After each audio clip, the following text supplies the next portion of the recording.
Pengalaman adalah guru yang paling baik. Pengalaman adalah guru yang terbaik. Pak, Selamat sore. ada kabar Pak? Aduh. Presiden, ya. Ibu, Ya.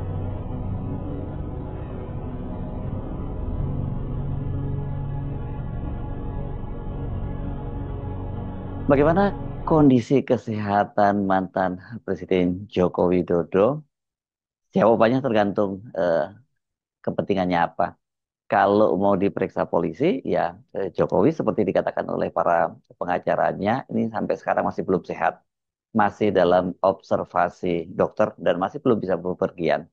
Tapi kalau untuk hadir di Kongres PSI atau kulineran dengan Presiden Prabowo Subianto, kelihatannya Jokowi nggak ada alasan apapun untuk menyatakan sakit. Dia tetap kelihatan sehat dan bahkan bisa menyampaikan pidato yang cukup panjang pada saat pembukaan Kongres PSI yang berlangsung di kota Solo. Nah, ini yang sekarang memang menjadi pertanyaan karena Joko Widodo itu kan seharusnya diperiksa oleh Polda Metro Jaya itu pada tanggal 17 hari Kamis kemarin ya. Dia mendapat surat panggilan untuk menjalani pemeriksaan. Ini berkaitan dengan pengaduan dia terhadap sejumlah aktivis yang mempersoalkan keaslian ijazahnya. Tapi Jokowi pada waktu itu dia dengan alasan kesehatan minta penundaan pemeriksaan. Katanya dia itu kalau mau diperiksa harus ada approval dari dokter kalau untuk datang ke Jakarta atau mereka minta melalui pengacaranya ya kalau Jokowi mau diperiksa itu bisa tapi di Kota Solo.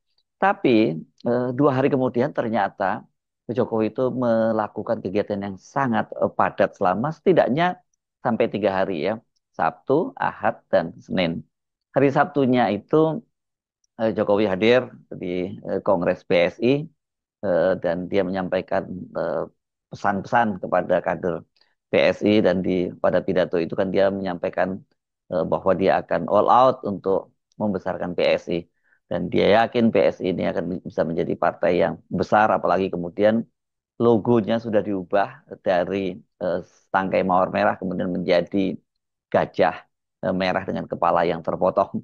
Nah, itu hari Sabtunya. Dan kemudian dari Ahadnya pada tanggal 20 itu kegiatan Jokowi itu sangat panjang ya karena dia menerima kedatangan atau menerima sowannya Presiden Prabowo Subianto dan rombongan dan kemudian setelah Presiden Prabowo Subianto menghadiri penutupan Kongres PSI, mereka juga berdua kulineran. Jadi sejak bahkan pada siang harinya juga dia sudah melakukan aktivitas yang lain. Jadi tidak kelihatan bahwa dia sakit dan kegiatan itu berlanjut sampai hari Senin kemarin. Senin kemarin itu Joko Widodo juga terlihat mengantarkan Presiden Prabowo yang bertolak kembali ke Jakarta itu di Bandara Adi Sumarmo. Presiden Prabowo Subianto itu memang melakukan kegiatan selama 2 hari di Jawa Tengah dan salah satunya yakni menghadiri Kongres PSI, penutupan Kongres PSI dan kemudian juga peresmian Koperasi Desa Merah Putih. Jokowi terlihat hadir di Bandara di Sumarmo dan semua kegiatan-kegiatan itu kemudian diunggah di akun Instagramnya dan pada saat kulineran dia menyatakan bahwa itu jadi momen yang spesial antara dia dengan Prabowo karena semula mereka berduduk berdua kemudian bicara dan baru kemudian beberapa pejabat bergabung termasuk Gibran Rakabuming bergabung di satu meja dengan Jokowi sementara para pejabat yang lainnya itu di meja sebelahnya. Nah, mereka ini makan di sebuah warung bakmi yang cukup legendaris di Kota Solo yakni warung bakmi Bu Citro.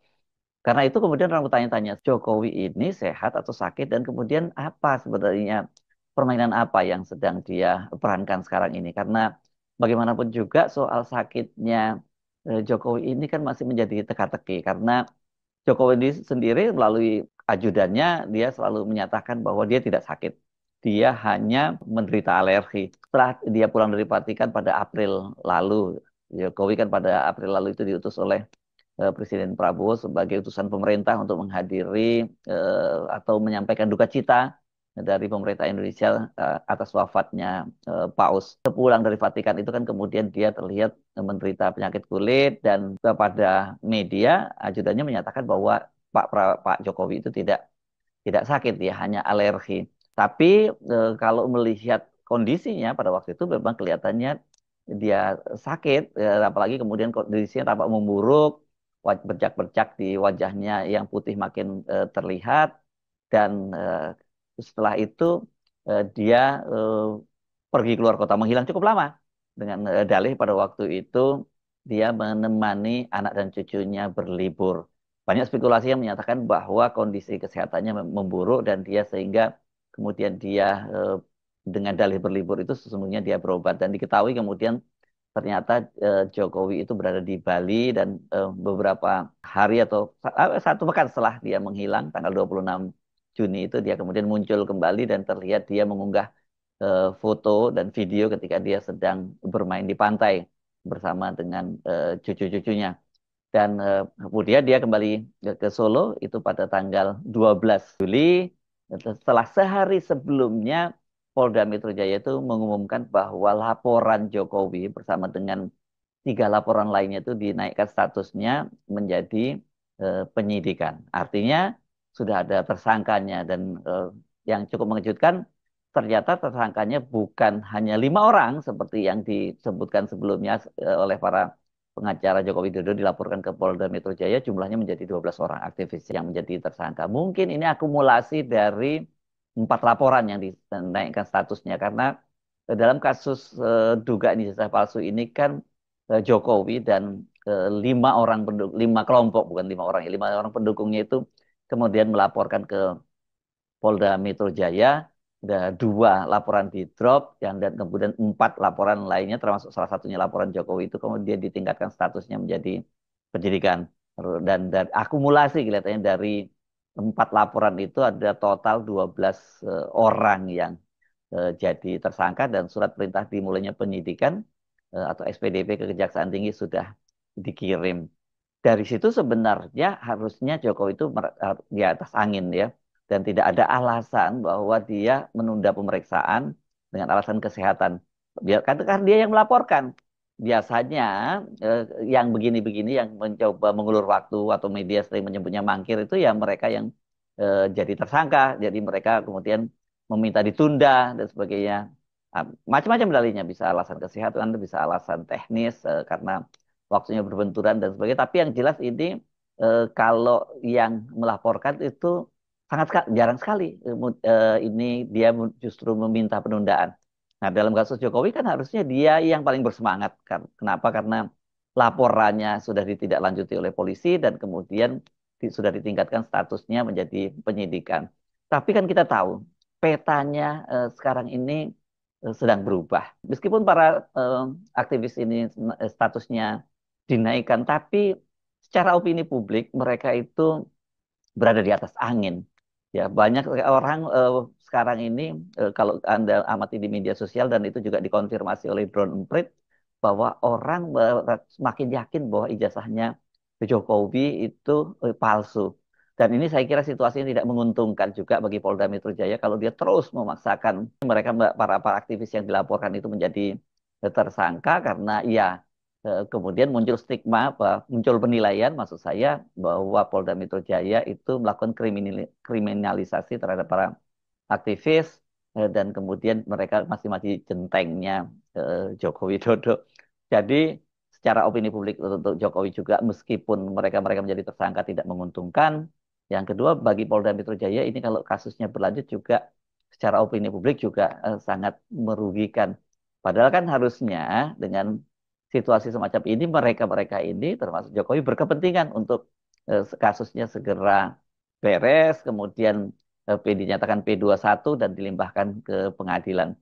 Dan ini tentu saja diharapkan dengan cara seperti itu orang menjadi jera. Tidak ada lagi yang berani mempersoalkan keaslian dari ijazah Jokowi. Tapi faktanya tidak seperti itu. Makin banyak sekali barisan yang meyakini bahwa ijazah Jokowi itu palsu. Jadi katakanlah kalau ada 5 orang, 12 orang atau berapapun yang kemudian menjadi tersangka, jangan dipikir bahwa kemudian publik jera untuk melaporkan itu karena gelombang perlawanan itu sekarang sedang berlangsung. Dan rencananya itu besok itu akan ada deklarasi eh, perlawanan dari para aktivis yang akan dilaksanakan di Gedung Juang di Jakarta. Jadi sekali lagi walaupun mereka Jokowi dan para pendukungnya harusnya berada di atas angin, tapi realitasnya tidak seperti itu. Apalagi kemudian kan muncul pernyataan dari mantan rektor UGM, Sofyan Effendi yang memastikan kepalsuan ya ijazahnya Jokowi termasuk skripsinya yang menyontek, walaupun kemudian diralat, tapi publik terlanjur meyakini bahwa yang benar ya seperti yang dikatakan oleh Sofyan Effendi sebelumnya, yang secara runtut selama 1 jam 13 menit dia menyampaikan bagaimana secara kronologis kepalsuan dari ijazahnya Joko Widodo itu, bahwa kemudian dia menyatakan mencabut pernyataannya, publik sudah terlanjur percaya bahwa sebagai seorang yang pernah menjadi rektor dia punya akses masih punya akses yang cukup kuat di UGM, dan dia punya fakta-fakta bahwa ijazah Jokowi itu palsu gitu. Dan juga kemudian Dr. Tifan dan juga Roy Suryo itu mendapatkan support dari sejumlah alumni UGM, khususnya alumni Fakultas Kehutanan UGM tahun 85 yang disebutkan sebagai tahun kelulusan Joko Widodo itu.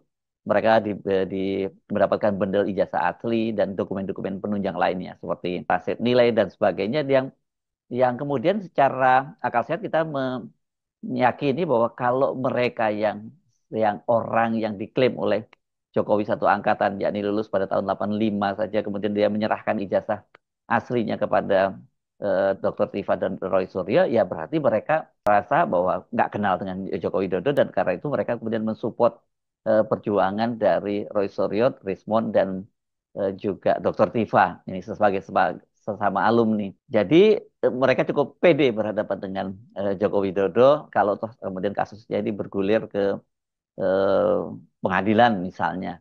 Karena mereka punya bukti-bukti yang cukup kuat, dan menurut pengakuan Roy Suryo dan Dr. Tifa juga, kalau Roy Suryo menyatakan bahwa dia sudah melihat, memeriksa, bahkan menganalisa. Eh, dan mereka mendapatkan fakta-fakta yang sangat kuat bahwa ijazah Jokowi yang pernah diunggah oleh kader PSI Dian Sandi Utama yang diakui oleh Jokowi itu sebagai ijazah asli itu sangat berbeda dengan ijazah yang dimiliki oleh 5 orang alumni Fakultas Kehutanan lulusan tahun 85 itu. Jadi sekali lagi secara opini publik, bahkan mungkin secara hukum nantinya ketika bergulir ke pengadilan, orang-orang seperti Dr. Tifa, Roy Suryo dan kawan-kawan termasuk Dr. Rismond itu percaya diri bahwa mereka itu akan menang. Jadi dengan catatan kalau kemudian aparat penegak hukumnya mulai dari polisi, jaksa, dan kemudian hakimnya itu berpihak pada kebenaran, bukan berpihak pada keluarga Mulyono. Saya kira ini yang menjelaskan mengapa kemudian eh, Joko Widodo merasa perlu menunda ini. Bahkan kita tidak tahu sampai kapan ditunda karena alasannya kesehatan tadi. Jadi alasannya kalau kalau di approval dokter mereka baru mau akan hadir, kalau tidak ya mereka minta diperiksa di Solo. Nah, kalau sampai kemudian Polda Metro Jaya itu juga memeriksa Joko Widodo di Solo, itu akan jadi persoalan juga yang sangat serius juga bagi Polda Metro Jaya, karena ini berkaitan dengan prinsip satu equality before the law, meskipun secara eh, kitab undang-undang hukum acara pidananya dimungkinkan melakukan seperti itu, tapi tetap saja menunjukkan bahwa iya Jokowi mendapat perlakuan yang istimewa. Karena kenapa mesti dia diperiksa di Solo? Karena buktinya toh dia bisa melakukan kegiatan yang sangat padat selama setidaknya 3 hari, hari Sabtu, Ahad, dan Senin kemarin gitu.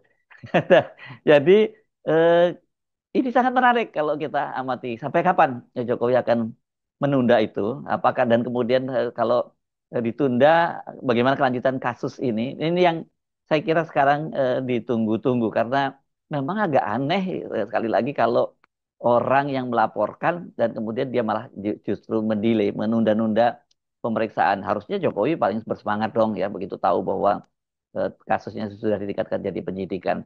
Dengan menunda ini kan kemudian orang mencurigai, ada apa ini sesungguhnya? Karena sekarang ini apapun yang dilakukan oleh Jokowi, apalagi kalau tidak disertai dengan penjelasan yang clear, itu akan menambah kecurigaan banyak orang bahwa ya memang dia tidak punya ijazah, sehingga ketika dia melaporkan ke Polda Metro Jaya itu kan juga tidak ada kaitannya dengan ijazah palsu, tapi lebih pada soal menghasut, menyebarkan berita hoax dan sebagainya. Karena yang paling dihindari oleh Joko Widodo adalah menunjukkan ijazah aslinya. Jadi nantinya pun ini kalau Polda Metro Jaya memeriksa Dr. Tifa dan kawan-kawan ini pasti tidak dikaitkan langsung dengan soal ijazahnya Jokowi. Dan ini menambah publik yakin bahwa ya Jokowi sesungguhnya memang tidak punya ijazah asli seperti yang dia klaim selama ini. Jadi mari kita tunggu apakah akhirnya Jokowi itu bersedia hadir di Polda Metro Jaya atau kemudian dia kembali menunda lagi dan kita tidak tahu sampai kapan itu ditunda. Yang jelas ini gerakan perlawanan makin besar, apalagi besok, ini jangan lupa besok itu hari Rabu ya, pukul 9.30 itu akan berlangsung deklarasi perlawanan dari kalangan aktivis yang akan dilaksanakan di Gedung Juang Jakarta di kawasan Menteng. Saya Sebenarnya sampai jumpa lagi. Wassalamualaikum warahmatullahi wabarakatuh.